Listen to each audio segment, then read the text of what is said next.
యేసుక్రీస్తు 3.5 సంవత్సరాలు ఈ లోకంలో ఆయన పరిచర్య చేసినప్పుడు రోగములు కలిగిన వారికి స్వస్థత, దయ్యాలు పట్టిన వాళ్ళకి విడుదల, అనారోగ్యంతో బాధపడుతున్న వారికి స్వస్థత, గుడ్డి వాళ్ళని స్వస్థపరచడం ఎంత బోధించేవారో దానికన్నా ఎక్కువ ఆయన ఇతరులకు ఉపయోగపడుతూ ఉండేవారు. ఆయన యొక్క స్వస్థత వరములు బట్టి ఇతరులను మరణించిన వారిని తిరిగి పునరుద్ధరించడం. మనం ఈ బైబిల్ గ్రంథంలో సువార్తల్లో ఎక్కువ అవే చూస్తాం కదా.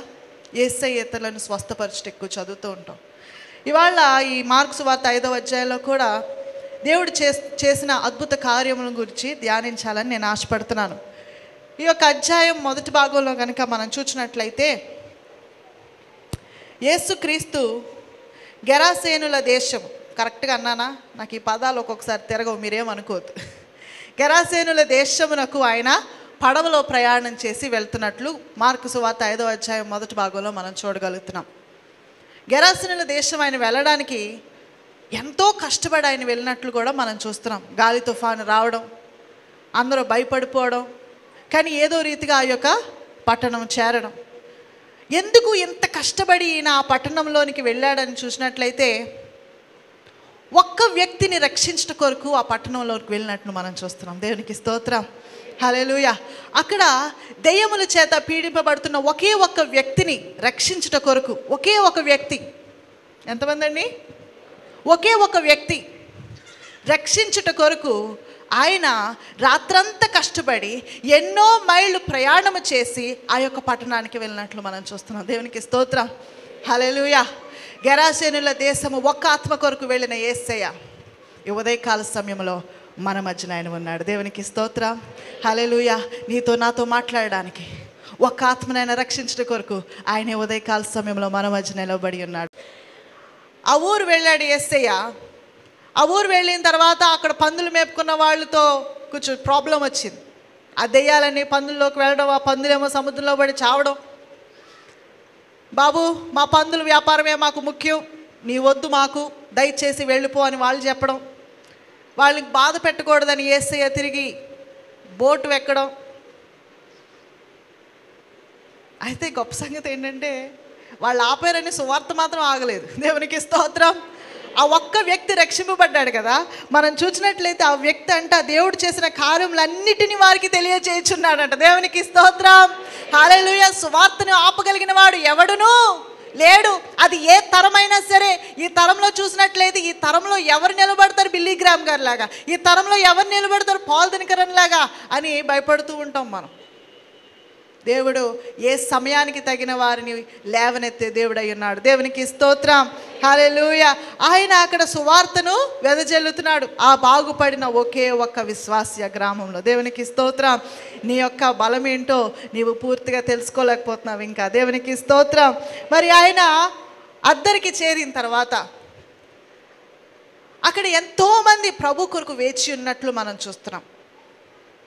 యేసయ్య రాక కొరకు వాళ్ళు ఎదురు చూచుచున్నారు. యేసయ్య ఎప్పుడు వస్తాడా? ఆయన చెప్పే బోధలో మేము ఏమి పొందుకోవాలి, ఏమి ఆయన చేస్తున్న గొప్ప కార్యాల్లో మేము ఏమి చూడగాలి, ఆయన రాక కొరకు ఎదురు చూస్తున్నారు జనాలు. ఆ ఒడ్డుకి యువతల నువ్వు మాకు వద్దు అని పంపించేసిన జనాలు ఆ ఒడ్డుకి యువతల ఎప్పుడు వస్తాడా యేసయ్య అని ఎదురు చూస్తున్నారు. దేవునికి స్తోత్రం, హల్లెలూయా, హల్లెలూయా. దేవునికి కరువు ఎప్పుడు లేదు మనకి. ఒకడు తృణీకరిస్తే ఇంకో చోట దేవుణ్ణి ఆహ్వానించే వాళ్ళు ఉంటారు. దేవునికి స్తోత్రం. అక్కడ ఎదురు చూస్తున్న మనుషుల్లో యాయీరు అనే ఒక వ్యక్తిని మనం అక్కడ చూడగలుగుతున్నాం. యాయీరు అనే ఈ వ్యక్తి చాలా ప్రాముఖ్యమైన వ్యక్తి. యాయీరు అనే ఈ వ్యక్తి చూసినట్లయితే ఒక గవర్నమెంట్ అఫీషియల్ కింద లెక్క. ఆయన గురించి చూసినట్లయితే సమాజ మందిరపు అధికారి అని ఈ యాయీరుని గురించి రాయబడి ఉంటుంది. ఈ యాయీరు యేసయ్య యొక్క పాదాల మీద పడి, అయ్యా నా కుమార్తె చనిపోయే పరిస్థితిలో ఉంది, నీ చేయి ఉంచి తన మీద నువ్వు చేయి ఉంచితే ఆమె స్వస్థపరచబడుతుంది, ఆమె తిరిగి బ్రతుకుతుంది, దయచేసి రమ్మని ఆయనను వేడుకున్నట్లు మనం చూస్తున్నాం. ఈ యాయీరు లంచాలు తీసుకునేవాడేమో మనకేం తెలుసు, పాపి ఏమో మనకేం తెలుసు, అబద్ధికుడేమో మనకేం తెలుసు. అయితే దేవుని యొక్క విధానాలు ఎటువంటివంటే నువ్వు ఎటువంటి వాడువో దేవునికి అనవసరం, నువ్వు పిలిచావంటే నీ ఇంటికి ఆయన వస్తాడు. దేవునికి స్తోత్రం, హల్లెలూయా. నువ్వు గవర్నమెంట్ అఫీషియల్ అయి ఉండొచ్చు, పాపివై ఉండవచ్చు, పన్ను కలెక్ట్ చేసే మాథ్యూ అయి ఉండొచ్చు, వ్యభిచారివై ఉండవచ్చు, పాస్టర్ అయి ఉండవచ్చు, దొంగవై ఉండవచ్చు. నీ స్థితితో దేవునికి సంబంధం లేదు. దేవునికి స్తోత్రం. హల్లెలూయా. నువ్వు ఎటువంటి బ్రతుకు నువ్వు బ్రతుకుతున్నా సరే, నువ్వు యేసయ్యని ఉదయకాల సమయంలో ఆహ్వానించినట్లయితే నీ ఇంటికి ఆయన రావడానికి సిద్ధముగా ఉన్నాడు. దేవునికి స్తోత్రం. హల్లెలూయా. యాయీరు యేసయ్యను పిలిచినప్పుడు యేసయ్య కనికరపడి ఆయన ఇంటికి వెళుచున్నాడు. ఏమండి, ఇక్కడ యాయీరు కుమార్తె చనిపోయే స్థితిలో ఉంది. యేసయ్య నెమ్మదిగా నడవడం లేదు, చాలా స్పీడ్గా ఆ యొక్క జనసమూహం ఓ పక్కన గెంటుకుంటూ వస్తుంటే ఆయన చాలా స్పీడ్గా నడుచుండి ఉంటాడు. మీరేమనుకుంటున్నారు? నడుచుంటాడు కదా యేసయ్య. చాలా స్పీడ్గా నడుచుకుంటూ వెళుతూ ఉండుంటాడు యేసయ్య. అంత స్పీడ్గా ఆయన నడుచుకుంటూ వెళుతున్న ఆ సమయంలో ఒక స్త్రీ ఆ యొక్క సన్నివేశంలోనికి కనబడుతుంది. ఒక స్త్రీ, ఆమెకు పేరు లేదు, ఆమె యొక్క ఊరిని గురించి రాయలేదు, ఆమె ఎటువంటి కుటుంబంలో నుండి వచ్చిందో రాయబడలేదు, ఆమె యొక్క తలాంతులు ఏంటో రాయబడలేదు, ఆమె యొక్క గొప్పతనం ఏంటో రాయబడలేదు. కానీ అక్కడ ఆమె యొక్క సమస్యను బట్టి ఆమెను గుర్తిస్తున్నట్లు మనం చూడగలుగుతాం. దేవునికి స్తోత్రం. హల్లెలూయా. మనం చూసినట్లయితే 12 ఏండ్ల నుండి, దేవునికి స్తోత్రం, 12 ఏండ్ల నుండి రక్తస్రావము రోగము కలిగిన యొక్క స్త్రీ ఉండేను. ఆమెకు పేరు రాయబడి ఉందా? లేదు. ఆమె యొక్క సమస్యను బట్టి ఆమెను గుర్తించినట్లు మనం చూస్తూ ఉంటున్నాం. ఏది మనల్ని గుర్తిస్తుంది మన జీవితాల్లో? దేనిని బట్టి మనుషులు మనం గుర్తిస్తున్నారు ఈ దినాల్లో? కొన్ని చోట్ల మనం చూసినట్లయితే ఆమె యొక్క వ్యభిచారి అని ఒక స్త్రీని గుర్తిస్తూ ఉంటారు, వాడు ఒక దొంగ అని కొంతమందిని గుర్తిస్తూ ఉంటారు.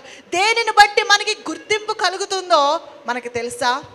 అయ్య బాబు, ఎవడు నోరిప్పితే ఎవరు మాట్లాడలేరు, ఆయన వ్యాపారం చేస్తే మోసమే మోసము. దేనిని బట్టి మనుషులను మనం గుర్తిస్తున్నారో ఈ ఉదయకాల సమయంలో మనం బట్టి మనం పరీక్షించుకోవాలి. ఈ యొక్క స్త్రీని ఆమె యొక్క సమస్యను బట్టి ఆమెను గుర్తిస్తున్నట్లు ఇక్కడ మనం చదవగలుగుతాం. అంత మాత్రమే కాదు, ఆమె యొక్క సమస్యను బట్టి ఆమెను గుర్తించడం, 12 ఏండ్లు ఆమె యొక్క జీవితాన్ని బట్టి, 12 ఏండ్లు ఆమెకున్న గతమును బట్టి. హల్లెలూయా. ఈ ఉదయకాల సమయంలో నీ గతం ఏమిటో దేవునికి అనవసరం. నీ గతంలో నువ్వు ఎన్ని పాపాలు చేసావో దేవునికి అనవసరం. నీవు దేవుని యొద్దకు వచ్చినట్లయితే నీ గతమును తిరగ రాసి నీకు భవిష్యత్తునిచ్చే దేవుడు మన దేవుడు. దేవునికి స్తోత్రం. హల్లెలూయా. రక్తస్రావము కలిగిన ఈ స్త్రీ యేసయ్య యొద్దకు వచ్చినప్పుడు, ఈ రక్తస్రావముతో బాధపడుతున్న స్త్రీ యేసయ్య యొద్దకు వచ్చినప్పుడు ఆమె యొక్క ప్రెజెంట్గా ఉన్న సమస్య గతముగా మారిపోయింది. దేవునికి స్తోత్రం. హల్లెలూయా. నువ్వు ఎటువంటి వ్యసనాలతో ఈ దినం బాధపడుతున్నావో నాకు తెలియదు, ఎటువంటి కష్టాలతో ఈ దినము నువ్వు బాధపడుతున్నావో నాకు తెలియదు. నీవు ఈ దినము కనుక యేసయ్య వద్దకు వచ్చినట్లయితే ఈ దినము నువ్వు బాధపడుతున్న సమస్య నీకు గతముగా మారిపోవచ్చున్నది. దేవునికి స్తోత్రం. హల్లెలూయా. నువ్వు నమ్ముచున్నావా? ఈ యొక్క 12 ఏండ్లు బాధపడుచున్న ఈ స్త్రీ 1 దినము కాదు, 2 దినాలు కాదు, 3 దినాలు కాదు, నెల రోజులు కాదు, 2 నెలలు కాదు, 1 సంవత్సరము కాదు, 12 సంవత్సరాలు, 12 సంవత్సరాలు రక్తస్రావముతో ఈమె బాధపడుతుంది. ఎన్నో 12 నెలలంటే ఒక సంవత్సరం, కానీ 12 సంవత్సరాలు ఎంత నరకం అనుభవించి ఉంటుందో మనం ఒకసారి ఈమె గురించి ఆలోచించవచ్చు.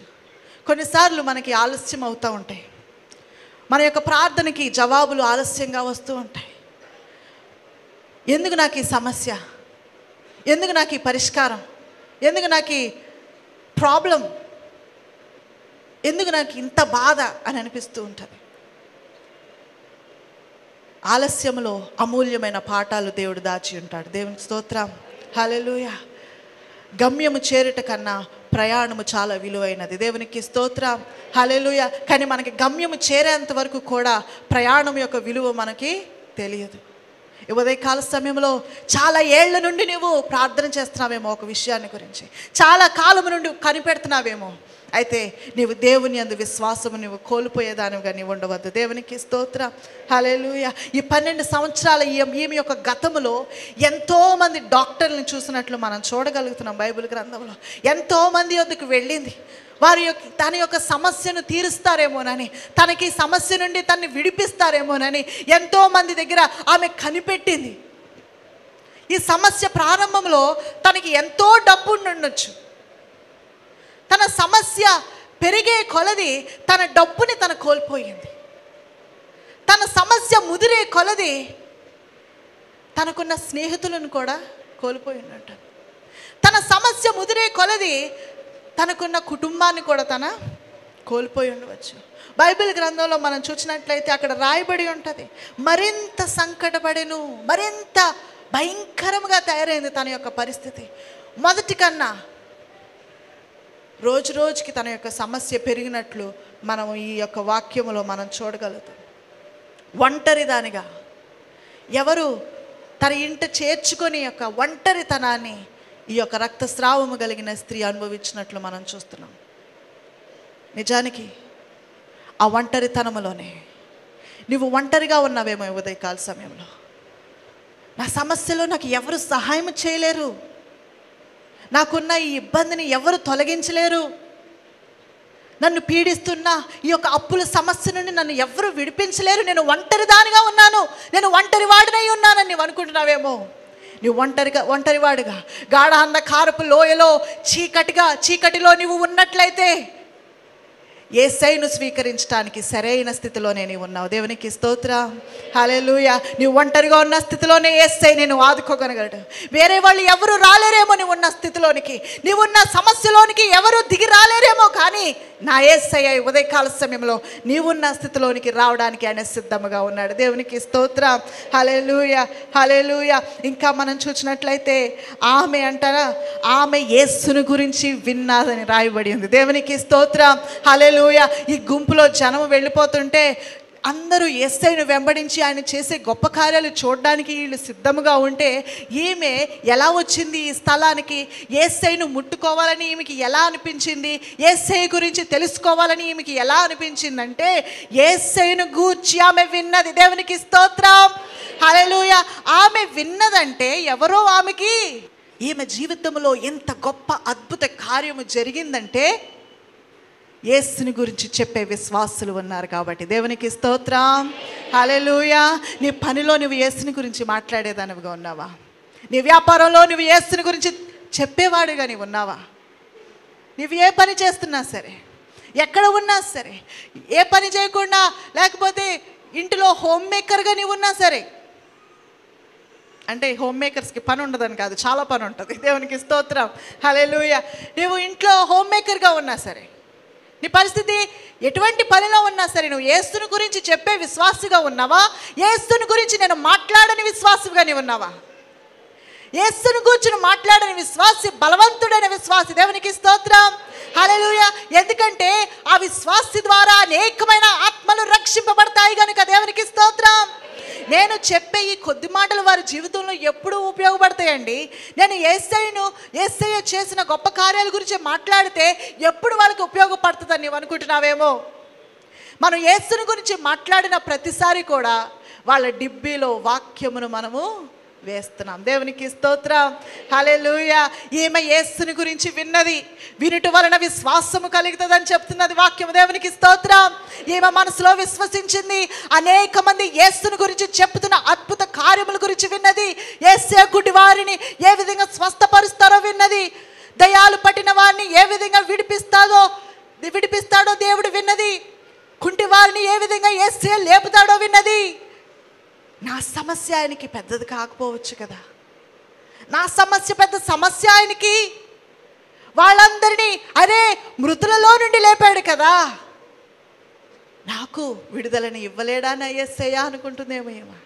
దేవునికి స్తోత్రం. ఆమె విన్నదంట. ఆమె విని ఆ స్థలానికి వెళ్ళినట్లు యేసుని కలువుటకు ఆమె ప్రయాణము చేసింది. దేవునికి స్తోత్రం. హల్లెలూయా. ఈమె ఉన్న పరిస్థితిని చూసినట్లయితే యేసయ్య యాయీరు ఇంటికి వెళ్తున్నాడు, చాలా స్పీడ్గా ఆయన నడుచుకుంటూ వెళ్తున్నాడు. ఈమె యేసయ్య ముందర ఉండుంటుందని నేను అనుకోవట్లేదు, యేసయ్య వెనకాల ఉండుంటుందని నేను అనుకుంటున్నాను. దేవునికి స్తోత్రం.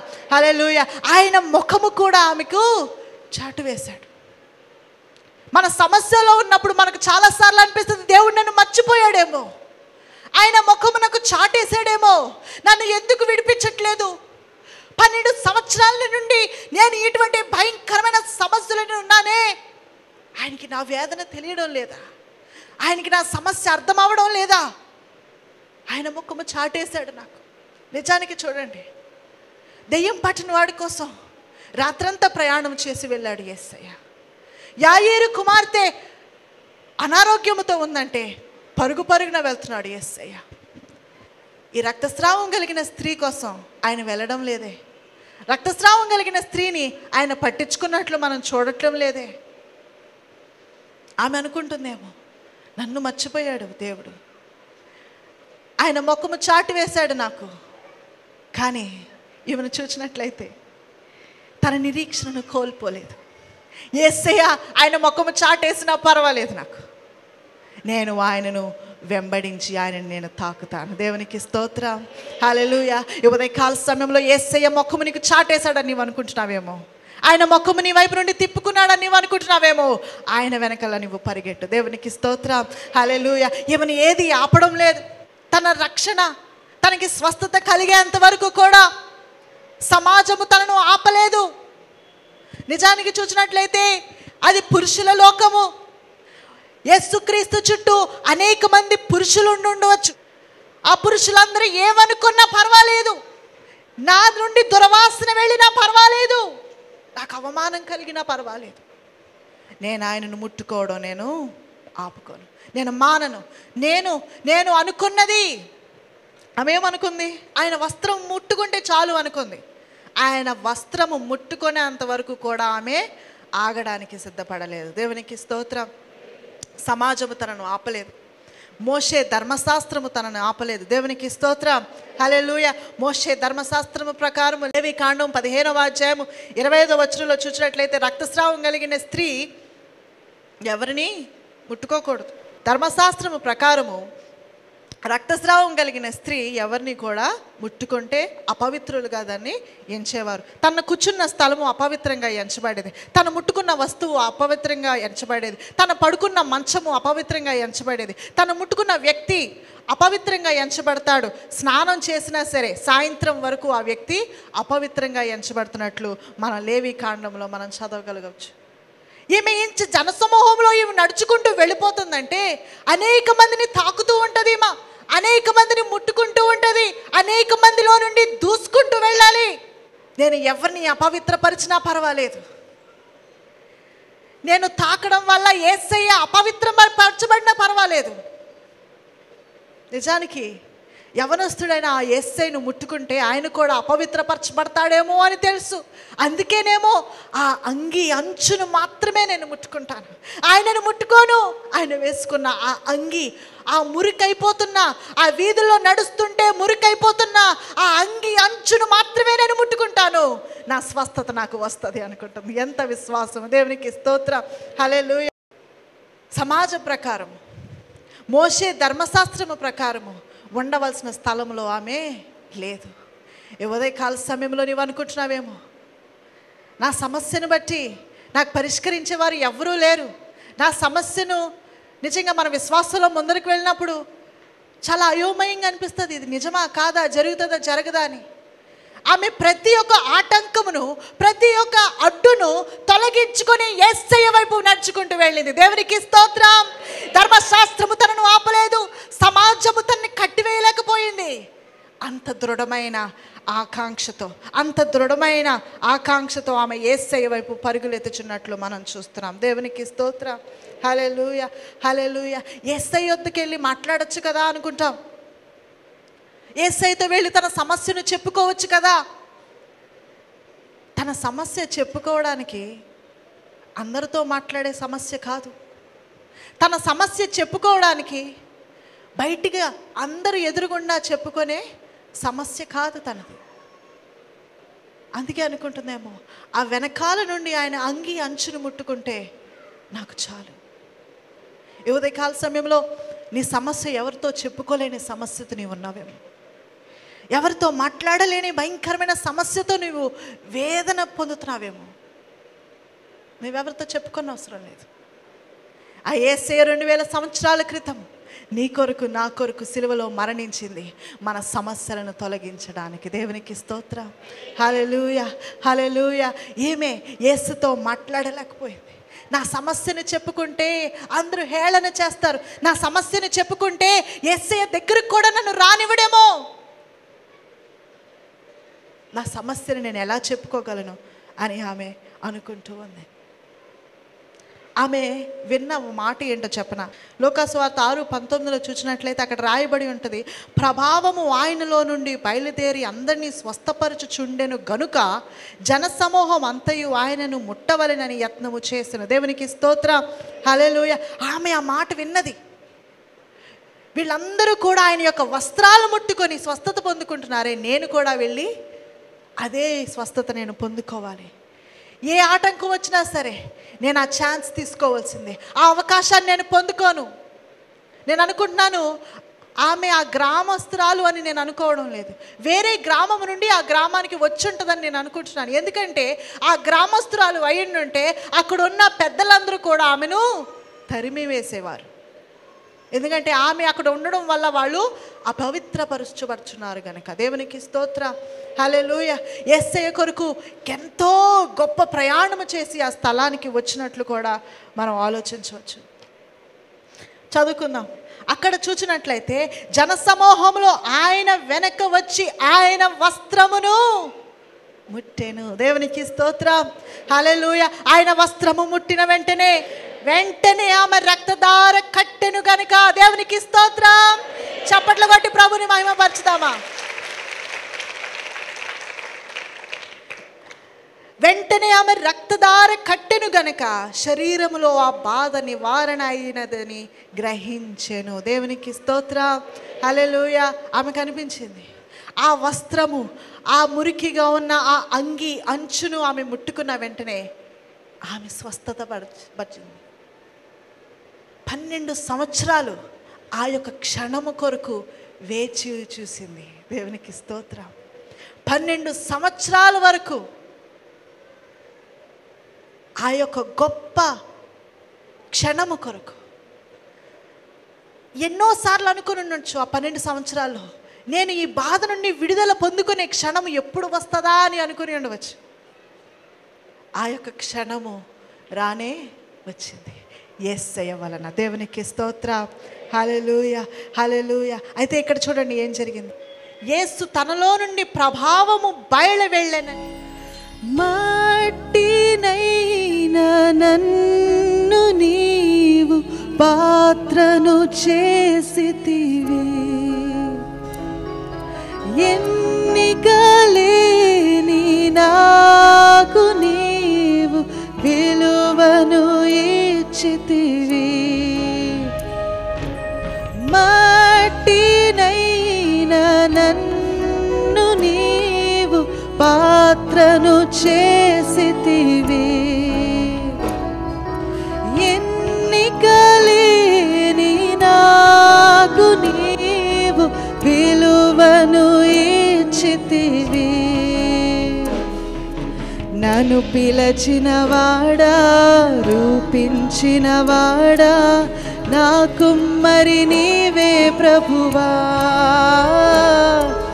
నన్ను కాయువాడా, సరిచేయువాడా, నా కాపరి నీవే ప్రభువా, మట్టినైనా నన్ను నీవు పాత్రను చేసితివి, ఎన్నికలేని నాకు నీవు విలువను ఇచ్చితివి.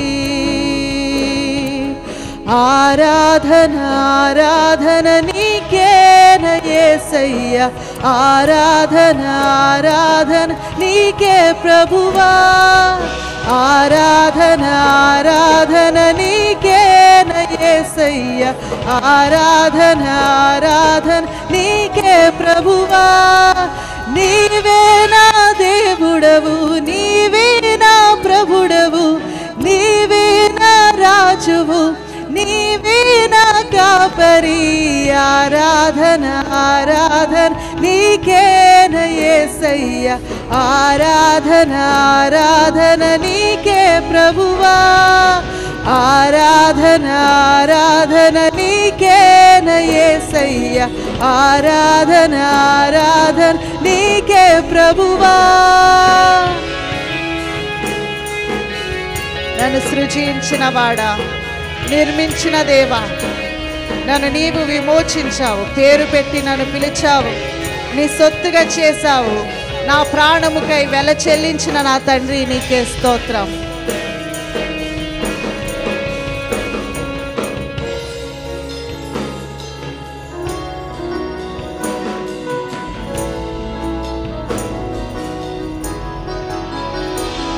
నన్ను సృజించిన వాడా నిర్మించిన దేవా నన్ను నీవు విమోచించావు నన్ను సృజించిన వాడా నిర్మించిన దేవా నన్ను నీవు విమోచించావు పేరు పెట్టి నన్ను పిలిచావు నీ సొత్తుగా చేసావు పేరు పెట్టి నన్ను పిలిచావు నీ సొత్తుగా చేసావు నా ప్రాణముకై వెల చెల్లించిన నా తండ్రి నీకే స్తోత్రం నా ప్రాణముకై వెల చెల్లించిన నా తండ్రి నీకే స్తోత్రం ఆరాధన ఆరాధన నీకేన యేసయ్య ఆరాధన ఆరాధన నీకే ప్రభువా ఆరాధన ఆరాధన నీకేన యేసయ్య ఆరాధన ఆరాధన నీకే ప్రభువా నీవే నా దేవుడవు నీవే నా ప్రభుడవు నీవే నా రాజువు నీవే నా కాపరి ఆరాధన ఆరాధన నీకేన యేసయ్య ఆరాధన ఆరాధన నీకే ప్రభువా ఆరాధన ఆరాధన నీకేన యేసయ్య ఆరాధన నీకే ప్రభువా ఆరాధన నీకే ప్రభువా ఆరాధన నీకే ప్రభువా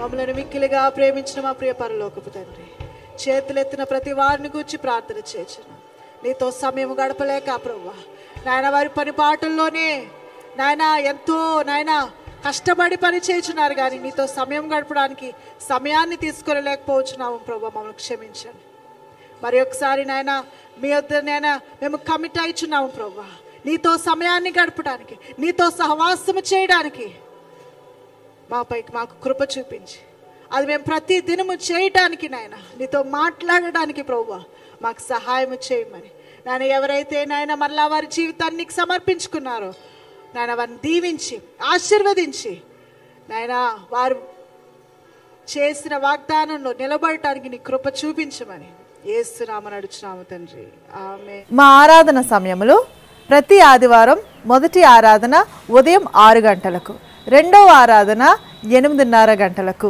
శక్తివంతమైన ఆరాధన మరియు అభిషక్తుల చేత అద్భుతమైన దేవుని వర్తమానములు విని మీరు ఆశీర్వదించబడగలరు. రండి, మాతో కలిసి ప్రభుని ఆరాధించండి. మన్నా జూబ్లీ చర్చ్, అమలాపురం. మా ఫోన్ నంబర్ 9006 800005 మరియు 9008 400005. Our address, Manna Jubilee Church, Amalapuram.